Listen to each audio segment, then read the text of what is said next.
That summer, I met a guy named Matt at a bar while out with my friends. It started casually enough. A few of us were watching the Cubs game, and Matt slid into the conversation. My group slowly drifted away, leaving just the two of us vibing over baseball and beers. He never really spoke to my friends. It was just me and him. Matt's Instagram made him look like your average 20-something, a little outdoorsy, into travel, and living a pretty active life. He had a decent following, which gave him this aura of normalcy, of someone you might bump into at a party or a bar. We exchanged handles, and I went to find my group. Usually when you bro out with a random guy at a bar, you don't actually expect to hear from him again. The next day, after a Saturday night out with my friends celebrating Tyler's birthday at a waterfront bar, I thought Matt was out of the picture. But then, out of nowhere, he tapped me on the shoulder. He smiled and said this place was his favorite Saturday spot. I introduced him to my friends. Well, more like reminded them they'd seen him the night before, and Matt hung around for a while. It was harmless, fun, even until it wasn't. A week later, Matt invited me to golf. Just the two of us. I'm awful at golf, but I figured why not? We hit 9 holes, talked a lot, laughed a lot. Afterward, we ate, and it felt like I was starting to really know this guy. Then came the Arizona trip, the Grand Canyon, hiking, bars, the whole thing. I was pumped. It was a bucket list kind of trip. Matt said he was going solo, no friends tagging along. I found it strange since his Instagram made him seem like he had a big social circle, but I shrugged it off. The Airbnb was cozy, but had only one bed and a pull-out couch. I took the couch, figuring it would be fine for a couple of nights. The first night was normal enough, aside from waking briefly to see Matt wandering to the kitchen at 2 a.m. The next morning, we hiked the Bright Angel Trail, a brutal workout for me. But Matt was in his element. We snapped photos, laughed at my struggles, and enjoyed the stunning views. That night we drank way too much. Matt was insatiable with the booze. We stumbled back to the Airbnb in the early hours, music blasting, me barely holding onto consciousness on the pullout. Then things started getting weird. I woke up in the middle of the night, thirsty and needing the bathroom. As I stepped up, I heard a loud crack, like the floor bending under pressure.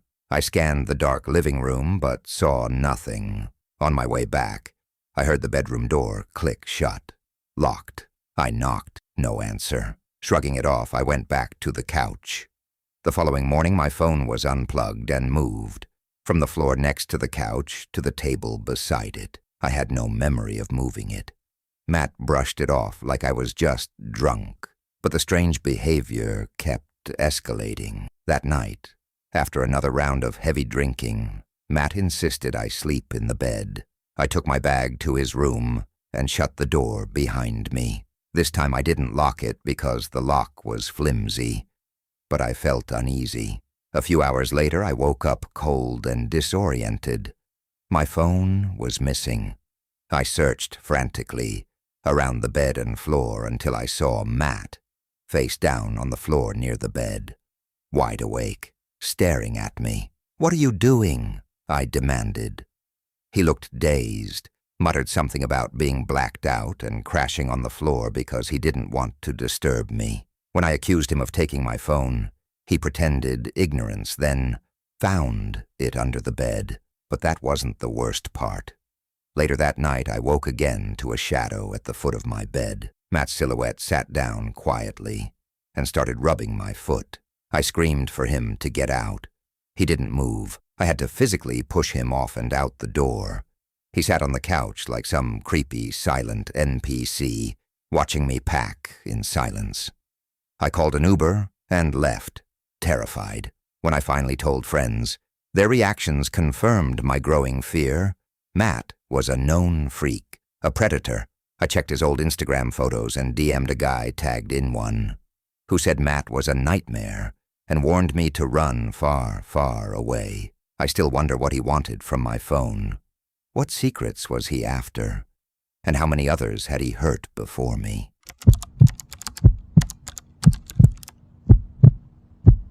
Last summer, around mid-July, something happened that still keeps me up at night. My name's Kyle, and I live in Maryland. I was home from college, just trying to enjoy a few weeks of freedom before the next semester kicked in. My two closest friends, Jason and Marcus, were also back in town. We'd been tight since high school, but now we were scattered across different colleges. That made these rare reunions feel special. We planned a weekend trip to Ocean City. Nothing fancy. Jason's family had a small beach house a few blocks from the water, just 2 bedrooms, creaky floors, and that musty, hasn't been used in months smell. But for us it was perfect. A few days to relax, drink, and talk like we used to. We arrived Friday afternoon.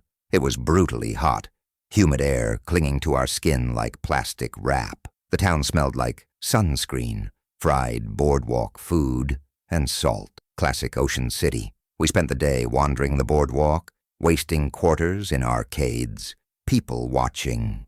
It was packed. Kids screaming, lifeguards blowing whistles, families staking territory with umbrellas and coolers. Totally normal. A good day. That night, after some grilled burgers, a few drinks, and an embarrassing game of King's Cup, we were buzzed and bored.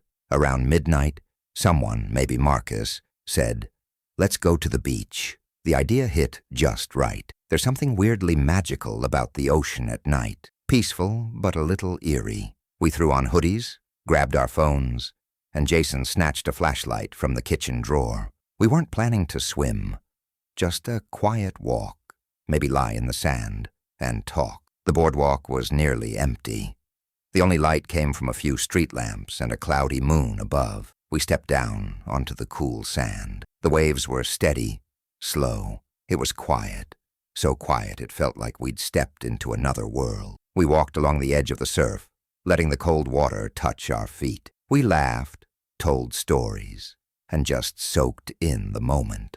Eventually, we stopped near one of those wooden lifeguard towers, the kind they remove during the off hours. We dropped into the sand, stared up at the stars, and let the ocean hum around us. Then Jason sat up suddenly. "Is that someone over there?" We followed his gaze. At first I saw nothing, just shadows and surf, but then I spotted it. A figure, far down the shore, maybe 50 or 60 yards away, just a dark silhouette walking slowly along the waterline. We figured it was another night wanderer. Nothing strange about that, but then we noticed something. The way it moved wasn't right. The figure's walk was stiff, jerky, almost robotic. Arms hung limply at its sides. No bounce, no sway. Its head was tilted slightly downward, like it was scanning the sand, or sniffing something out. Maybe looking for something, Marcus whispered. Probably some drunk tourist who dropped their wallet. Jason chuckled. We laughed it off. Sort of. I kept sneaking glances. Something about it unsettled me. Then I realized it had stopped walking. It was standing still now, closer, maybe 30 yards away. And it was facing us. Marcus noticed too. "Okay, that's weird. Who just stands like that?" Jason narrowed his eyes, then said something that sent a cold wave through my chest. "He's looking at you, Kyle." I forced a laugh. "Nah, he's just looking at the ground." Jason didn't blink. "Number. Look at his head. It's tilted at you." He raised the flashlight and clicked it on. I didn't want him to. I really didn't want him to. The light beam cut through the dark and hit the figure, and for a split second, we saw him, pale, almost gray, shirtless, soaked jeans clinging to his legs, arms limp at his sides, his head tilted at an unnatural angle, not broken, but wrong, his eyes wide, unblinking, bulging. Then he moved. 1 second he was still. The next, he was sprinting, not running, launching, like gravity didn't matter, straight at us. We screamed and bolted, no hesitation. We ran like our lives depended on it. Marcus was yelling behind me, "Go! Go!" Our feet pounded the sand, lungs burning. We didn't stop until we reached the boardwalk stairs, flew up them, and didn't look back until we hit the street. Nothing. The beach was empty. No one was chasing us. No footprints. Just the endless waves crashing on the shore. We didn't talk on the walk back. We locked every door, shut every window, and stayed up until sunrise. None of us slept. I kept expecting to see that face pressed against the glass. Morning came. We tried to laugh it off, said it was probably just some cracked-out beach bum playing a prank. But none of us really believed that. No person moves like that. And the sand. There should have been footprints. We stayed one more night. Didn't leave the house. Left first thing the next morning. Weeks passed. We didn't talk about it again. Until one night, Jason texted me, "Dude, I keep seeing him in my dreams." He said it was always the same. Waking up in his room, and the man, soaking wet, head tilted, is just standing in the corner, staring, no sound, no movement, just watching. I didn't tell Jason the truth.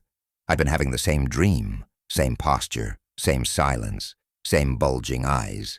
Some nights I wake up convinced I hear wet footsteps in the hallway.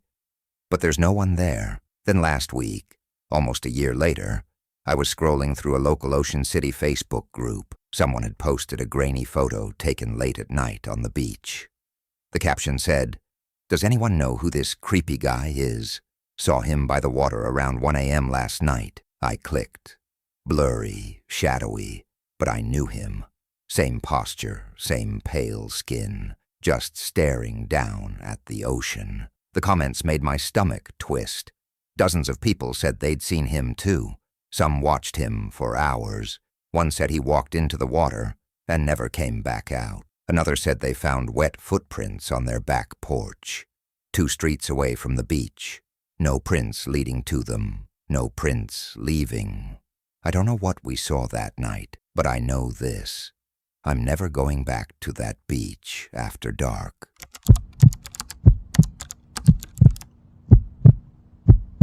They had done this every summer since high school. Road trips, bonfires, beaches. But this time, it was Ryan's idea. A hidden lake, deep in the Oregon woods, far off the grid. No cell service, no GPS, no other people for miles. It was perfect. Crystal Lake, Ryan had said, leaning back in his chair at the diner where they'd planned it all. Completely untouched. My uncle mentioned it once.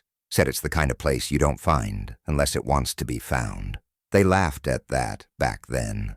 Now they weren't laughing. The group, Ryan, Jenna, Marcus, Tasha, and Eric, arrived just before sunset. The lake shimmered in the fading light, surrounded by thick pine and a silence that felt dense, too dense. Still they shrugged it off, set up tents, lit the fire, and passed around a bottle of whiskey like they always did. They started telling ghost stories, half drunk and giggling. Once there was a girl who got lost in the woods, Jenna said in a spooky voice, flashlight under her chin, and the trees never let her out.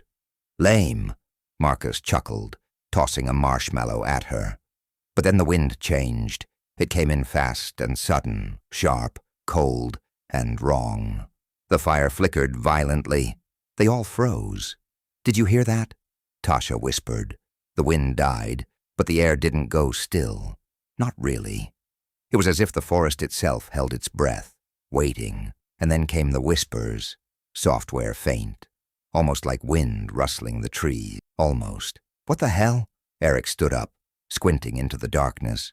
"Who's there?" No one answered, but the whispers didn't stop. They twisted and coiled through the trees, weaving together words that made no sense at first. Then the words became clearer. She was just a girl. They watched her drown. And they laughed. They laughed. The group stared at each other. "Is this a prank?" Jenna asked. "Ryan, is this you?" "I swear," Ryan said, wide-eyed. "I didn't plan this. I don't like this," Tasha muttered. "Let's go back to the car. We can't hike back in the dark," Eric said. "We're hours from the road." Marcus forced a laugh. "Okay, cool prank. Someone's got a speaker or something. Very Blair Witch of you." But no one was laughing. Because the whispers hadn't stopped. In fact, they were getting louder, more precise. You laughed while she begged, her hands reaching for the shore. But you turned away. Jenna clutched her chest. This is weird. I feel like I've heard this before. Ryan turned pale. Me too. So do I, Marcus whispered, voice cracking. Why do I feel like I remember this? That night no one slept. They stayed huddled around the fire, which they kept stoked until dawn. And when the sun finally broke through the trees, something felt wrong. Eric was gone. His tent was empty. His boots were there, but not him. No note, no blood, just nothing. Eric, Jenna shouted, running through the trees. They searched for hours. Ryan even tried to hike the trail back, but it looped strangely, leading him back to the lake's edge. This isn't right, he muttered, panting. This trail, it just turned itself around. Guys, Tasha said, eyes wide. Come look at this. She pointed to the edge of the lake. The water was still, almost like glass, but near the shore faint letters formed in the ripples. Laughed. The group backed away, horrified. I'm not crazy, right? Marcus asked. You saw that? They all nodded. That night they didn't make a fire. The whispers returned anyway. She screamed for help, but no one helped. They watched. Ryan stood suddenly, shaking. This isn't random. This is a memory. What do you mean? Tasha asked. Ryan's eyes were haunted. I think we were here before. That's insane, Jenna snapped. Number, listen. I had this dream when I was a kid. This lake. I saw it. I saw her. Who's her? Marcus asked, backing away from the water. I don't know, but she's angry. That night Marcus vanished. His tent was zipped. No signs of struggle. Just gone. The next morning the lake was different. It wasn't shimmering anymore. It was dark, almost black, and there was something just under the surface. Shapes, moving. We have to leave, Tasha whispered. We have to find the road now. They packed what they could and started walking. But the woods stretched endlessly, the path warping and splitting, always circling them back to the lake. And now the whispers didn't wait for nightfall. You left her. You laughed. Suddenly Jenna screamed. A girl stood across the lake, pale, drenched, long black hair covering her face. She raised her hand and pointed at Jenna. And Jenna began to walk toward the water, slowly, as if pulled by strings. Jenna, no. Ryan grabbed her, but her eyes were wide and empty. She's calling me, Jenna said flatly. She remembers. They dragged her away from the edge. That night, Ryan and Tasha sat with their backs against each other, holding knives from the camp kit, wide awake, staring at the fire. Why us? Tasha whispered. Ryan swallowed. Maybe we were here before. Maybe something happened and we all forgot. Like kids? Summer camp or something? He nodded slowly. What if we were here as kids, and something happened? A girl drowned, and we didn't help her. Tasha shook her head. Number, I would remember that, but she didn't sound sure. That night, Jenna walked into the lake, silent, calm, gone before they could stop her. Ryan tried to run in after her, but the water slammed him back like a wall of force. A voice, deep and guttural, rose from the lake. 3 remain. Tasha was screaming. Ryan pulled her back to the tents. They stayed up until dawn. No sleep, no dreams, just the lake, watching them. Ryan looked through his bag. At the bottom he found something he didn't remember packing. A photo, 5 children, standing near the same lake. He looked closer. He was one of them. So was Jenna, Marcus, Eric, even Tasha, and one more. A 6th child, a girl with long black hair. No name written, just a note on the back. We told her not to follow us. Ryan's hands trembled. We were here. This is real. Tasha clutched her head. I remember. Oh my God. She fell. She couldn't swim. We laughed. We thought she was pretending, playing. We thought she was faking. She wasn't, Ryan whispered. She died, and we forgot, or were made to forget. The forest pulsed with cold. That night Ryan dreamt of the girl, underwater, eyes wide, hair floating like ink in the dark. "I've been waiting," she whispered when he woke up. Tasha was gone. Only Ryan remained. He stood by the lake, arms slack, eyes empty. The water whispered again. "One remains." Ryan dropped the photo into the lake. It was absorbed without a ripple. He took one step forward, then another. The lake welcomed him. They were never found. A month later, a group of hikers stumbled across an abandoned campsite by a forgotten lake. Tents shredded, gear rotted, but no sign of people. Only a single whisper on the wind, soft and steady. She was just a girl. And they laughed. And if you listen closely, late at night, standing by Crystal Lake, you might hear it too. But if you do, run before the lake remembers you.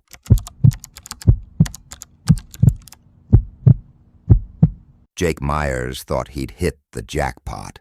18 years old, fresh out of high school, and he'd just landed the easiest job in town, night shift lifeguard at the Briarwood Community Pool. Most lifeguards spent the day chasing screaming kids and wiping up ice cream spills. Not Jake. From 11 p.m. to 6 a.m. it was just him, a radio, and the soft ripple of moonlight over still water. It was perfect, peaceful, for the first 2 weeks. Then came the third.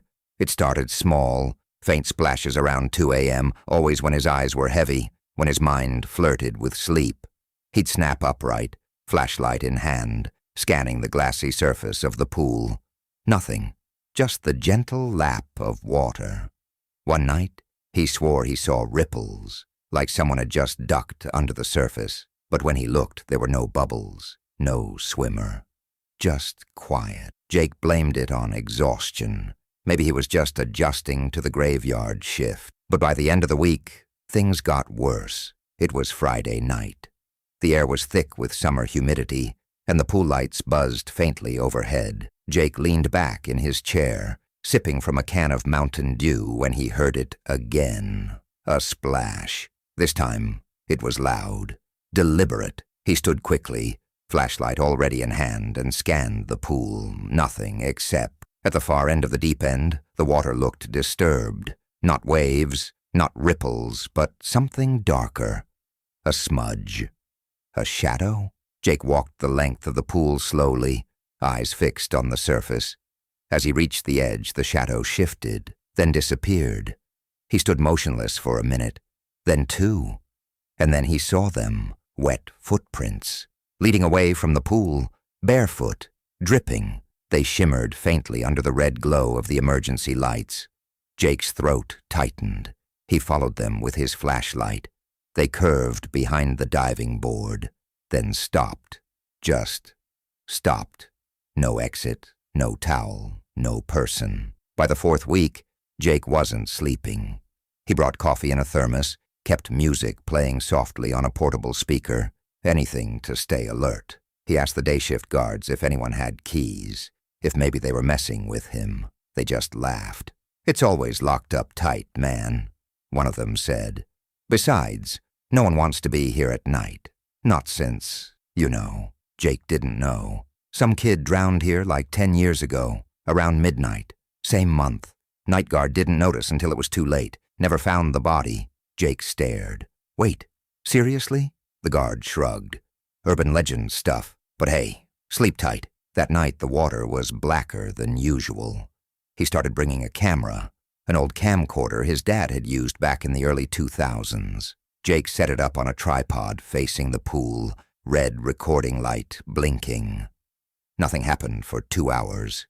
Then at 2:37 a.m., just as Jake started dozing in his chair, the emergency lights flickered. Once, twice, then a splash.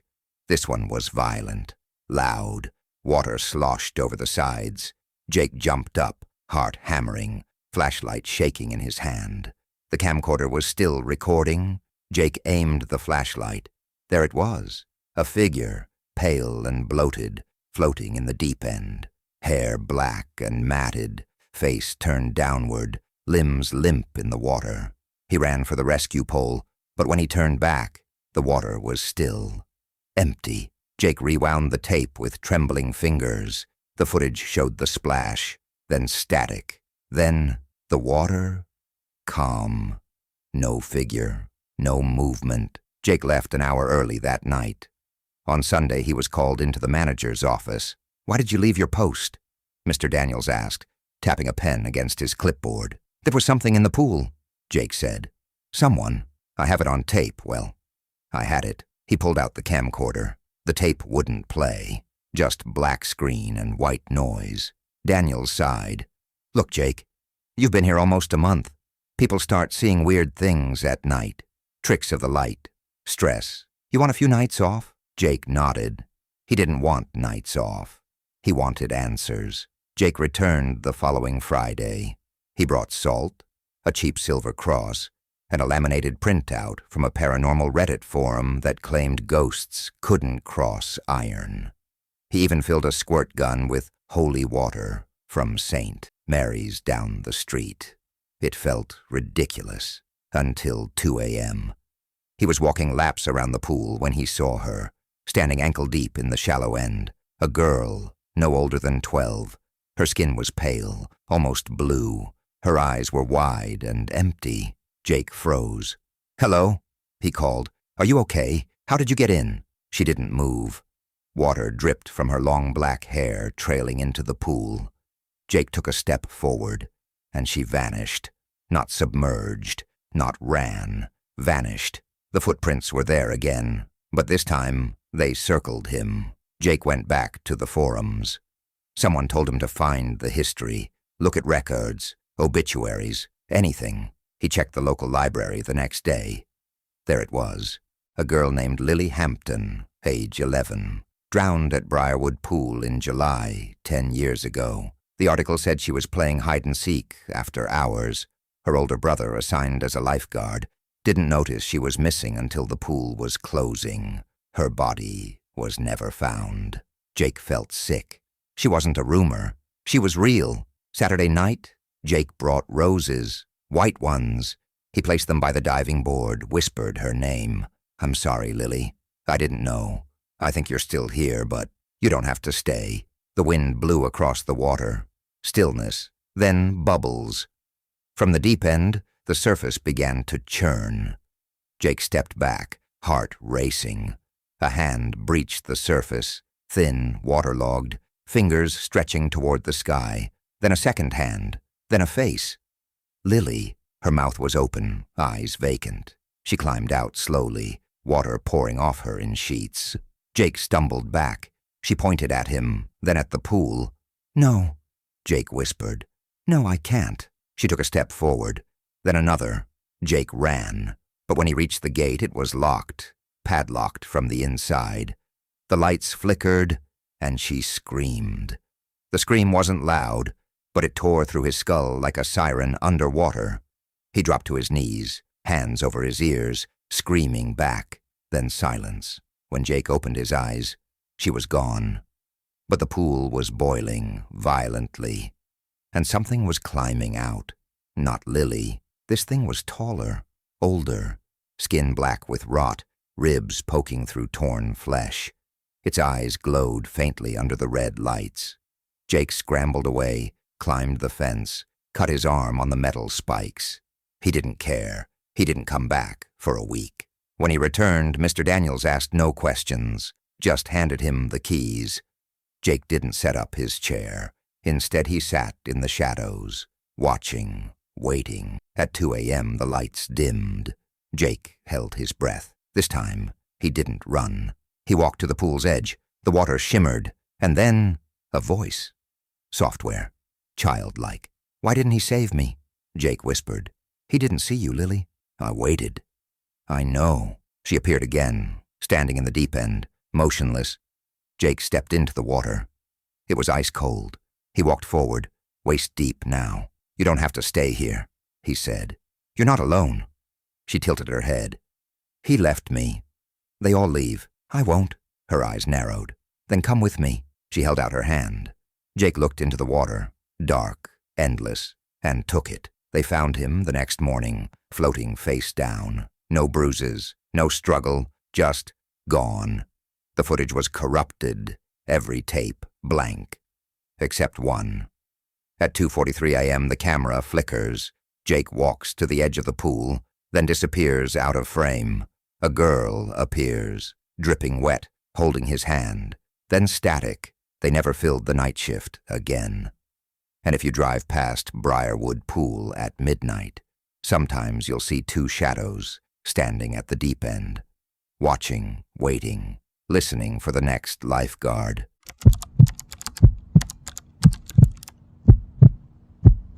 College had just let out for the summer, and the air was thick with the promise of freedom. Mia and Alex, best friends since freshman year, had packed up Mia's old Jeep and hit the road with nothing but a cooler of snacks, a playlist full of indie rock, and a cheap road atlas they barely knew how to read. Their plan was simple: drive wherever the roads took them. National parks, roadside diners, stargazing in empty fields, no schedules, no stress, just memories in the making. By the fifth day, they were deep in the backcountry of the Midwest, somewhere between Missouri and Kansas. The sun had dipped below the horizon, and the summer heat lingered like a sticky film on their skin. They'd spent the day hiking and were now looking for a place to crash, ideally a quiet campsite near a lake. Google Maps is useless out here, Alex muttered, holding his phone to the sky. No signal. Great. Mia sighed. The last sign said a gas station was 20 miles ahead if we take this shortcut. Shortcut. Huh, that always works out in horror movies. Alex joked. Mia grinned and revved the engine. What's life without a little risk? But 10 minutes into the shortcut, the risk became all too real. The Jeep sputtered and died with a mechanical cough, rolling to a stop on a cracked, overgrown stretch of highway. Trees pressed in on either side like curious strangers, and the air felt oddly still. No bugs, no birds, just the sound of their own breathing. Alex popped the hood, but one look told him everything he needed to know. Something's fried. No way we're fixing this without a mechanic. Mia leaned against the car, checking her phone. Still no service. They waited. Minutes dragged into an hour. Occasionally they'd see headlights in the far distance, only for them to vanish before ever reaching their part of the road. Then just after midnight, they saw them. Real headlights. Getting closer, growing brighter. A rusty navy blue sedan pulled up beside them, engine purring low. The driver rolled down the window.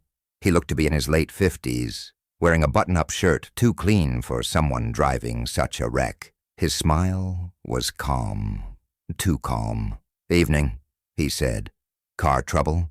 "Yeah," Mia said, keeping her voice friendly but reserved. "We broke down an hour ago. No signal out here." The man nodded like he'd been expecting it. "This road eats cars," he said with a chuckle.